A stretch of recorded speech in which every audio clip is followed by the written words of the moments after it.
Tom and Jerry episode number 8। रात का वक्त था और घर में सुकून छाया हुआ था, लेकिन जेरी के 5 दोस्त भूख से कराह रहे थे क्योंकि दोपहर का खाना उन्होंने नहीं खाया था। शोर शराबे से टॉम की आंख खुल गई। ये शोर कहाँ से आ रहा है? और जैसे ही वो हरकत में आया, जेरी और उसके दोस्तों की भूख और मस्ती की खुशबू टॉम के कानों तक पहुंची।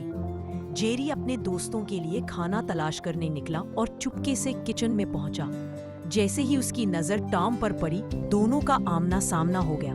फौरन जबरदस्त लड़ाई शुरू हो गई। जेरी ने छलांग लगाकर टॉम को चकरा दिया और टॉम ने गुस्से में दौड़ लगाई। जेरी के इस हाल को देखकर उसके तमाम दोस्त भी किचन में आ गए ताकि टॉम के साथ मिलकर मजा करें। किचन में सब कुछ उलझक गया। बर्तन गिरे, आटा बिखरा और बाकी सामान इधर उधर हो गया। जेरी और उसके दोस्तों ने मिलकर एक बड़ा सा बर्तन उठाया और टॉम पर फेंक दिया।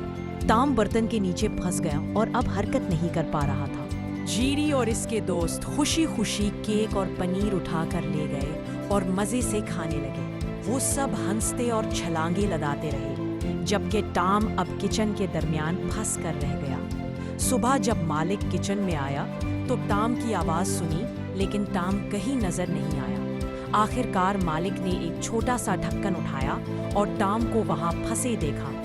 मालिक ने जोर से डांटा और टॉम शर्मिंदा हुआ। टॉम ने सोचा, कभी कभी ताकत से ज्यादा अकल और चालाकी काम आती है और दोस्तों का साथ सब कुछ बदल देता है। मॉरल: टीम वर्क और होशियारी हमेशा ताकत से ज्यादा असर होती है और हर नाकामी हमें हंसने और सीखने का मौका देती है। उर्दू स्टोरीज कॉर्नर मजीद दिलचस्प कहानियाँ सुनने के लिए हमारा चैनल सब्सक्राइब करें और बेल आइकन जरूर दबाएं। Thanks for watching.